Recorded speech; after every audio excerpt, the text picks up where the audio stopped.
O atual técnico do Fluminense, Fernando Diniz, chamou a atenção do futebol brasileiro desde seu trabalho que culminou no vice-campeonato paulista com o Audax em 2016.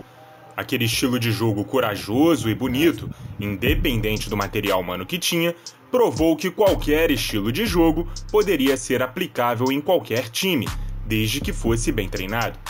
No entanto, suas principais chances em clubes maiores do país não tiveram os resultados esperados e nem a paciência para tal, até sua segunda passagem no Flu acontecer em abril de 2022, levando o time para as semifinais da Copa do Brasil, ao terceiro lugar no Campeonato Brasileiro e ao título estadual de 2023. Por que demorou tanto para Diniz ser uma certeza no futebol brasileiro?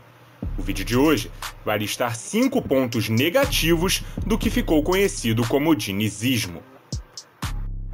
Seus últimos resultados, somados ao estilo de jogo diferenciado, o renderam um cargo de técnico interino da seleção brasileira, simultâneo ao seu trabalho no tricolor das Laranjeiras, onde encerrou o ano de 2023 como campeão da Libertadores e vice-campeão mundial, além da conquista da Recopa Sul-Americana em 2024.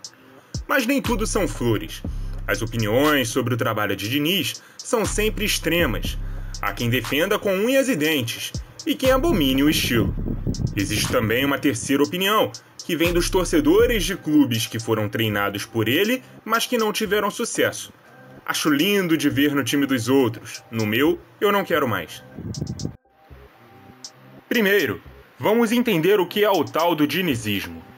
Entre os maiores princípios do jogo praticado por Fernando Diniz estão as linhas de passe sempre pelo chão, tendo as bolas longas, inversões pelo alto e chutões evitados ao máximo possível, a aproximação dos jogadores no setor da bola, buscando tabelas e mais opções para o portador, gerar desajustes na marcação do adversário, visando ter superioridade numérica, a busca por um jogo mais intuitivo, estimulando a capacidade de improviso dos atletas e não instruções pré-determinadas sobre o que fazer com a bola, e a marcação em pressão alta no campo de ataque, tentando recuperar a bola o mais rápido e próximo possível do gol adversário. Alguns desses conceitos foram diretamente ligados a uma oposição do decantado jogo posicional.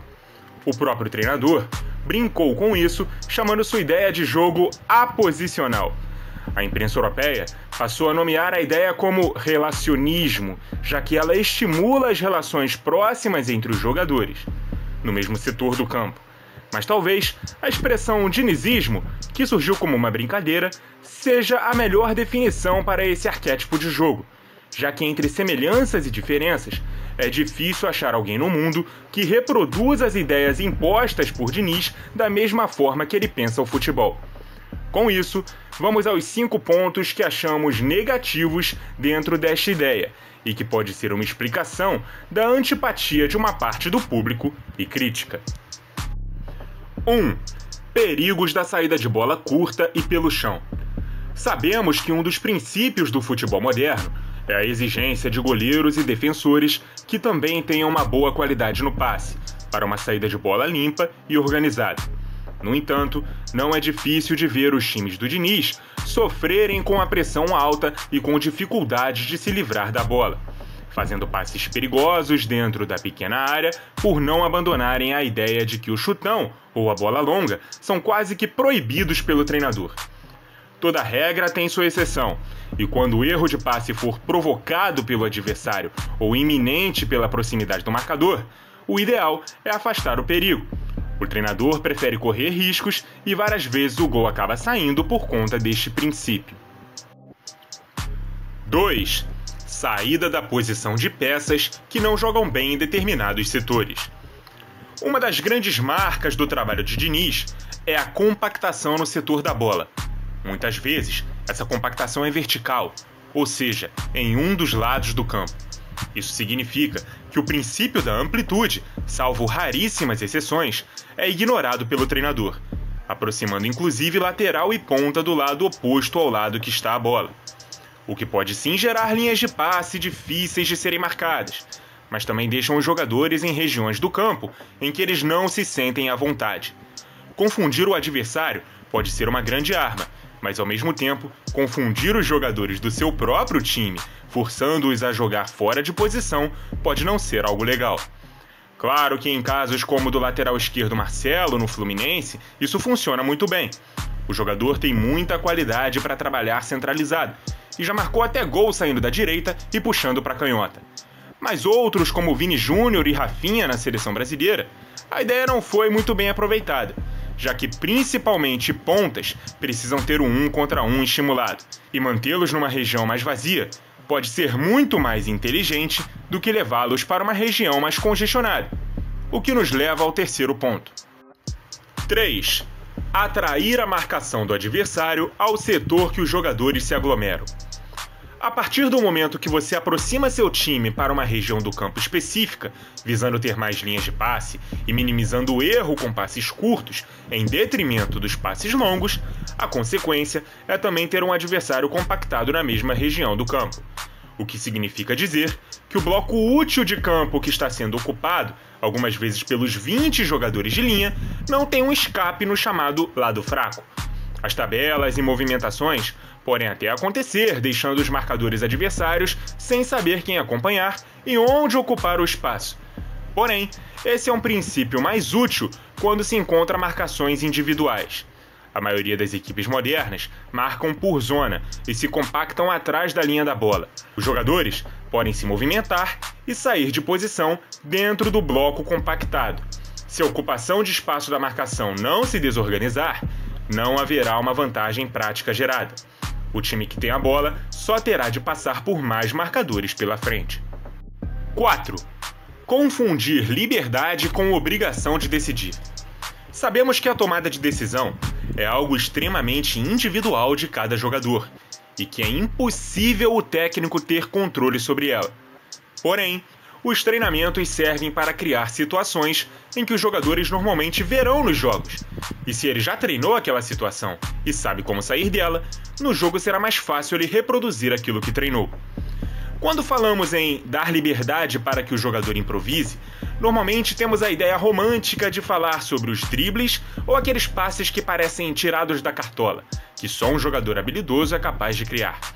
Em contrapartida, quando falamos em jogo de posição, principalmente para quem não gosta deste ideal, criticamos a forma supostamente robotizada e pré-estabelecida dos jogadores já entrarem em campo sabendo quando e para onde tem que correr e para quem deve passar a bola.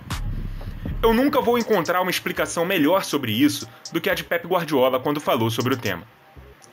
As táticas existem somente para ajudar o jogador a expressar o próprio talento com mais frequência do que normalmente. Eu uso a tática para criar alguns padrões que deixam todos mais confortáveis e com mais tempo para a maior expressão de talento possível. Eu não acredito na tática em que você pode fazer o que quiser, porque se torna um caos e nunca se sabe o que pode acontecer. A tática não está contra a liberdade dos jogadores, é exatamente o contrário. Ou seja, é muito mais inteligente criar espaços para que um jogador que drible tenha para poder driblar um adversário, do que esperar que ele drible 3 ou 4 em pouco espaço. É mais inteligente gerar um desajuste de marcação com uma instrução ao jogador que peça para ele atrair o marcador para um ponto X, enquanto o outro aproveita espaço partindo do ponto Y, enquanto o bom passador executa o passe do ponto Z, e assim por diante.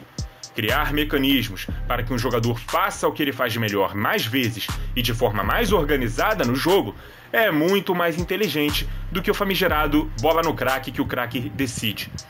Depositar a responsabilidade da saída de uma situação difícil só na intuição do jogador é se isentar de culpa caso ele erre a tomada de decisão, quando na verdade a culpa é do treinador, que não pré-determina uma organização coletiva que potencialize as valências individuais desse jogador. Então, se o Vini Júnior no Real Madrid, por exemplo, sempre recebe a bola na esquerda, marcado por um lateral e com campo para correr, é uma situação que o privilegia por ser um jogador rápido e bom driblador. Mas se na seleção ele tem que receber a bola no centro, precisando tocar de lado, ou tentar passar por 3 ou 4 jogadores marcando em bloco baixo, a culpa não é dele, que não consegue repetir na seleção as mesmas boas atuações que faz no clube. É da ideia de jogo que não extrai do jogador o melhor que ele pode entregar.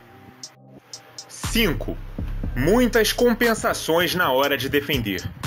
Se você tem muitos jogadores se movimentando e saindo do seu posicionamento base quando tem a bola, por conta de um princípio de aproximação e movimentação, o ônus disso é ter que compensar essas saídas de posição na perda da posse. Sabemos que Diniz visa pressionar e roubar a bola no campo de ataque, já que se ele aglomera os jogadores num setor curto do campo e atrai a marcação para esse mesmo setor, ele só poderá perder a bola dentro desse setor. Portanto, quem estiver mais próximo da região em que a bola foi perdida, marca o jogador que aporta. No entanto, o adversário pode fazer duas coisas que Diniz não faz: manter um jogador no setor da bola desocupado e usar a bola longa para acioná-lo. Agora imagine a bola sendo perdida à direita do ataque do time de Diniz e o lateral esquerdo também está mais próximo do lado direito. Um ponta por aquele lado vai encontrar um latifúndio para poder correr, enquanto que o jogador responsável por aquele espaço está fora de posição. Outro exemplo é se um zagueiro nesse jogo de aproximações faz a ultrapassagem e aparece num setor mais avançado. Aí o time perde a bola e este zagueiro está à frente da linha em que ela está. Ele terá de ser compensado por outro jogador de outra posição, tendo que ocupar seu lugar. Também já vimos os times de Diniz sofrerem com esse tipo de situação inúmeras vezes. E é isso, galera! Esses são os 5 pontos que entendemos como negativos no estilo de jogo de Fernando Diniz. Mas e você? O que acha do dinizismo? É do time que ama esse estilo corajoso? É do time que não gosta desse estilo perigoso? Ou é do time que gosta de ver, mas só no time dos outros? Deixa a sua opinião aqui nos comentários. Muito obrigado por ter acompanhado o vídeo até aqui. Continue ligado no Pautas e Táticas. E até a próxima!